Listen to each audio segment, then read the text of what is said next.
आप सभी दर्शकों को मेरा नमस्कार। दोस्तों, इस वीडियो में मैं आपके लिए लेकर आया हूँ आरपीएससी असिस्टेंट प्रोफेसर रिजल्ट 2025।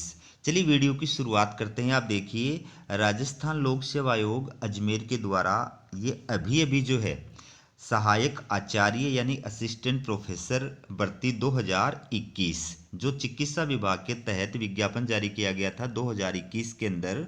ठीक है, तो उसके अंदर 3 विषयों का आज जो अस्थायी रिजल्ट है वो आरपीएससी के द्वारा जारी कर दिया गया है, जिसमें एक विषय है माइक्रोबायोलॉजी, दूसरा विषय है एनेस्थीसिया और तीसरा विषय है बायोकेमिस्ट्री। ठीक है, तो इन विषयों की जो स्क्रीनिंग एग्जाम हुई थी, रिटन टेस्ट जो हुआ था, संवीक्षा परीक्षा जिसको बोल सकते हैं, वो जो आयोजित की गई थी, उस परीक्षा के पश्चात जो अभ्यर्थी दस्तावेज वेरिफिकेशन के लिए पात्र घोषित किए गए हैं, उनकी सूची, उनके नामांकन जो है वो आयोग के द्वारा जारी कर दिए गए हैं। तो ये आप देख सकते हैं कि उक्त संवीक्षा परीक्षा के फलस्वरूप निम्नलिखित रोल नंबर वाले अभ्यर्थियों को पात्रता की जांच हेतु विचारित सूची यानी provisional list of candidates for eligibility checking में अस्थायी रूप से सम्मिलित किया गया है। तो आपको वीडियो के अंदर तीनों विषयों के अभ्यर्थियों की जो प्रोविजनल लिस्ट जारी की गई है, ठीक है, वो दिखाऊंगा और साथ ही साथ मैं आपको ये बताऊंगा कि इन अभ्यर्थियों को आगे क्या करना है। ठीक है, तो आप सभी अभ्यर्थियों को मेरी तरफ से मकर संक्रांति पर्व की बहुत बहुत बधाई और शुभकामनाएं। तो सबसे पहले देखिए, माइक्रोबायोलॉजी विषय के अंदर जो स्क्रीनिंग टेस्ट आयोजित हुआ था उसमें सफल अभ्यर्थी जो हैं टोटल 12 अभ्यर्थी हैं, जिनके रोल नंबर आपके सामने स्क्रीन पे दिए गए हैं। ठीक है, अब मैं तीनों विषयों के जो अभ्यर्थी हैं उनके लिए जो निर्देश जारी किए गए हैं वो आपको एक साथ बता देता हूं। सबसे पहली बात क्या कही आरपीएससी ने, यह सूची चयन प्रक्रिया में भाग लेने वाले अभ्यर्थियों की अभ्यर्थिता सुनिश्चित किए जाने के क्रम में केवल दस्तावेज सत्यापन के उद्देश्य से है तथा यह साक्षात्कार हेतु सफल अभ्यर्थियों की सूची नहीं है। साक्षात्कार हेतु अंतिम रूप से सफल अभ्यर्थियों की सूची दस्तावेज सत्यापन के पश्चात जारी की जाएगी। तो आरपीएससी के द्वारा ये जो चिकित्सा विभाग के अंदर असिस्टेंट प्रोफेसर भर्ती की जो ये सूचना दी गई है 3 विषयों की, ठीक है, तो ये सिर्फ दस्तावेज सत्यापन के उद्देश्य से ये अभ्यर्थी जो है इनको अस्थायी रूप से पात्र घोषित किया गया है। बाकी आपका पहले डॉक्यूमेंट वेरिफिकेशन किया जाएगा। उस डॉक्यूमेंट वेरिफिकेशन के पश्चात कौन कौन अभ्यर्थी जो है वो इंटरव्यू के लिए सफल घोषित किए जाएंगे, पात्र घोषित किए जाएंगे, उसकी सूची आरपीएससी के द्वारा अलग से जारी की जाएगी। ठीक है, ये आपको ध्यान रखना है। तो आप हमारे चैनल को सब्सक्राइब करके रखिए, जो भी अपडेट आएगी मैं आपके लिए लेकर के आऊँगा। आगे आरपीएससी ने क्या कहा देखिए, उपरोक्तानुसार विचारित सूची में अस्थायी रूप से सम्मिलित किए गए अभ्यर्थियों को सूचित किया जाता है कि वे विस्तृत आवेदन पत्र आयोग की ये जो ऑफिशियल वेबसाइट दी गई है यहाँ से डाउनलोड कर 2 प्रतियों में उसे पूर्ण रूप से भरकर और अपने समस्त शैक्षणिक, प्रशैक्षणिक, जाति एवं अन्य वांछित प्रमाण पत्रों की फोटो प्रति के दिनांक 27 जनवरी 2025 साय 6 बजे तक आवश्यक रूप से आयोग कार्यालय में भिजवा दें।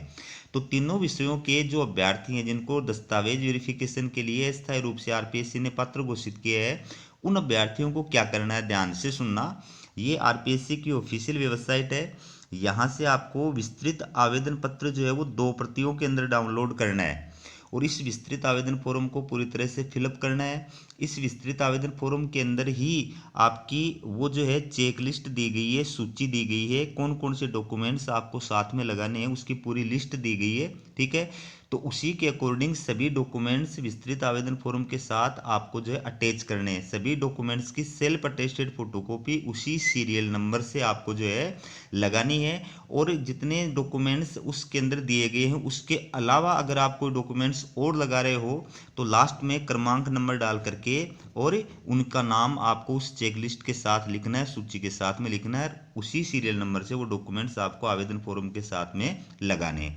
और ये सारे डॉक्यूमेंट्स आपको क्या करना है, आरपीएससी कार्यालय में भेजना है लास्ट डेट है 27 जनवरी 2025 सांझ 6 बजे तक। तो आप चाहें तो इसको स्पीड पोस्ट के माध्यम से या रजिस्टर्ड डाक के माध्यम से भी भेज सकते हैं। आप चाहें तो इसको बाई हैंड जा करके भी जमा करा सकते हैं। लेकिन मेरा आपको ये सुझाव है कि आपको बाई हैंड जा करके ही जमा कराना चाहिए, क्योंकि अगर आपके विस्तृत आवेदन फॉर्म में किसी भी प्रकार की कोई कमी रहती है, डॉक्यूमेंट वगैरह की या अन्य कोई कमी रहती है, तो वहाँ पर तुरंत के तुरंत आप उस कमी को दूर कर सकते हैं। लेकिन अगर आप डाक के माध्यम से भेजेंगे तो आपके पास में उसको सुधारने का अवसर नहीं रहेगा। ठीक है, आगे आरपीएससी ने क्या कहा है। आयोग द्वारा अभ्यर्थियों की पात्रता की जांच विज्ञापन की शर्तों या नियमों के अनुसार की जाएगी। पात्रता की समस्त शर्तें नियमानुसार पूर्ण नहीं करने वाले अभ्यर्थियों की पात्रता आयोग द्वारा रद्द कर दी जाएगी तथा पात्र पाए गए अभ्यर्थियों में से साक्षात्कार हेतु अभ्यर्थियों का परिणाम जारी किया जाएगा।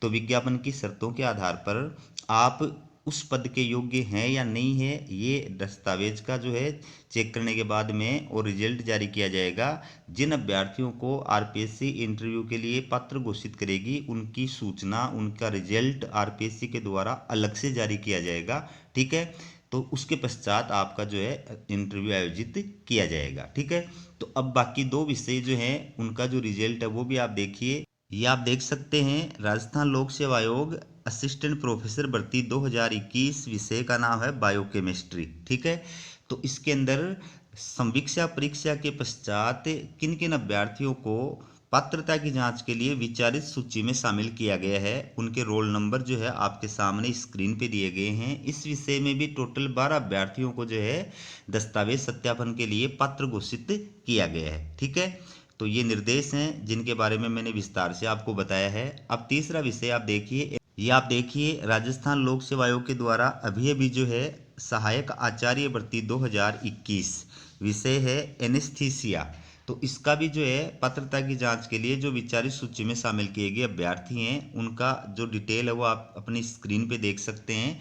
टोटल 115 अभ्यर्थियों को जो है इस विषय के अंदर आरपीएससी के द्वारा दस्तावेज सत्यापन के लिए अस्थायी रूप से सफल घोषित किया गया है। ठीक है, अब आपका जो है डॉक्यूमेंट वेरिफिकेशन किया जाएगा, आपको विस्तृत आवेदन फॉर्म भर करके भेजना है। उसकी जानकारी मैंने आपको शुरू के अंदर ही जो है तीनों विषयों की एक साथ प्रदान कर दी है, लेकिन फिर भी आप ये निर्देश जो है वो पढ़ सकते हैं। ठीक है, तो अब ये जो अपडेट है वो आप समय पर प्राप्त कर सकें कि आपका इंटरव्यू कब आयोजित किया जाएगा, इसके लिए आप हमारे चैनल को सब्सक्राइब जरूर कीजिएगा। हमारा वीडियो देखने के लिए आप सभी का बहुत बहुत धन्यवाद।